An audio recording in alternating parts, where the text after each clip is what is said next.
It doesn't get more dramatic. Or does it?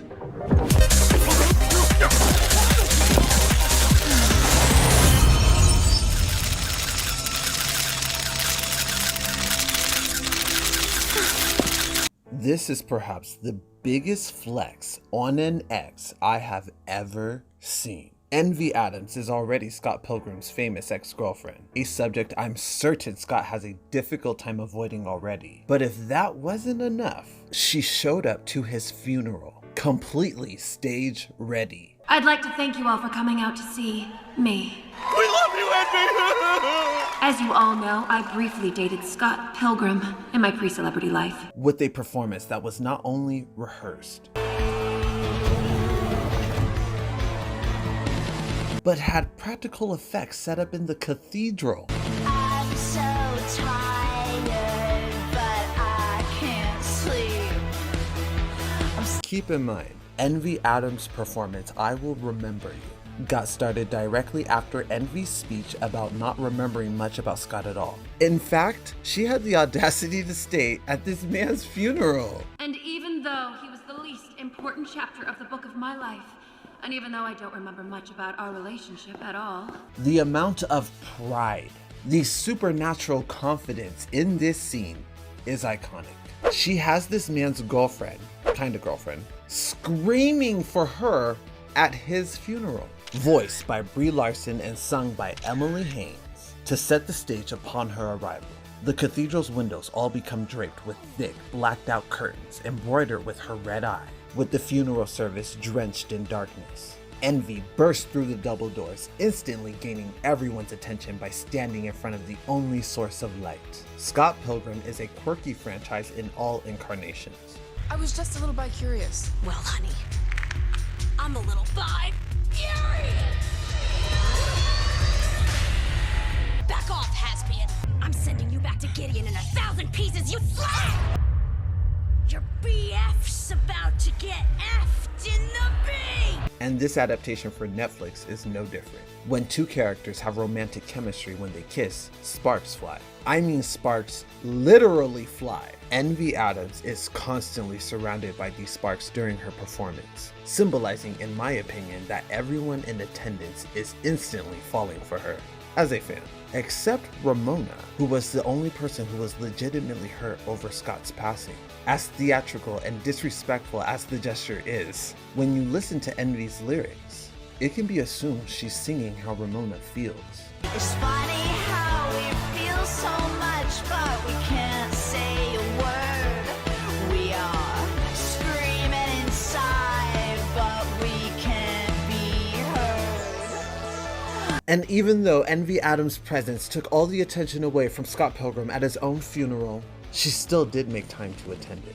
However, not only did she drop the mic, but upon her exit, everyone in attendance for Scott Pilgrim's funeral mobbed her, leaving only Ramona in attendance. Now, I like to believe that I am not a vengeful person, but I could definitely see myself doing this at my abusive ex's funeral. as you all know, I briefly dated Scott Pilgrim in my pre-celebrity life. And even though he was the least important chapter of the book of my life, and even though I don't remember much about our relationship at all, I don't think Scott deserved this kind of treatment, even though he's definitely no saint. But the performance is unforgettable regardless. And besides, karma comes back for Envy shortly after in the series. every day more magical than the last. Right, baby? Vegans are unusually loyal to their partners. Now kiss! Kiss like I like the peasant!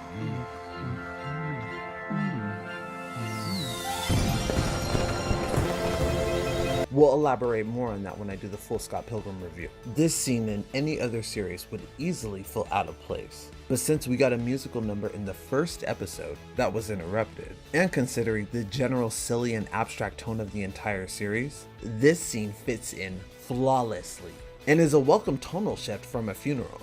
The series also has a vintage appeal blended with modern references. It's truly a unique series and franchise that I look forward to digging deeper into in the future. Thank you for watching my quick analysis on this iconic scene from Scott Pilgrim's first... Scott Pilgrim Takes Off. I loved the movie when it came out in 2010. It's a star-studded cast. Hearing all of the voice actors come back was a beautiful touch. I'm going to talk about all of that in a lot more detail when I do the full review of the 8-episode Netflix series and compare it a bit to the movie. Hopefully that should be out within the next couple days before the end of the month. We'll see. I'm going to do my best. I just want to thank you really quick for watching and getting to the end of the video. If you enjoyed it and you want to help me out, please leave a like and a comment telling me about what you enjoyed about the scene, Scott Pilgrim in general. Do you like the comics more? Do you like the movie more? Do you like the games more? Is the Netflix adaptation your favorite? Like, just chat it up. Let me know. Really quick, I just want to give a huge shout out and thank you to my wonder patrons, Kirsten Letts, Jerry Jenkins, Mortonette Stevens, and Clever B. You are the best supporters in the world.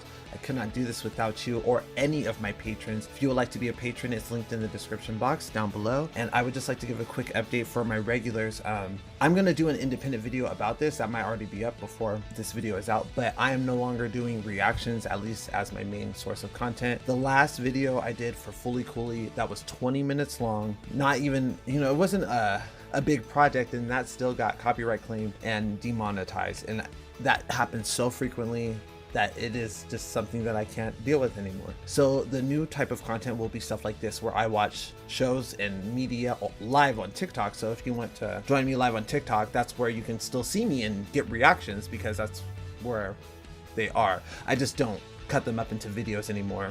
It's a live stream reaction. I know that was long-winded, but I just can't do it anymore. It's taken a heavy toll on me to try to even get any content out for YouTube, and I still want to be able to do it, even though I'm seeing a lot of success on TikTok. I love YouTube as well, and I don't want to leave this page empty. So if you're a fan of She-Ra or Fruits Baskets or anything that we have left unfinished on YouTube, I will be watching it live on TikTok, and I will be posting here on the community tab far in advance, so people can join me when they can to see it.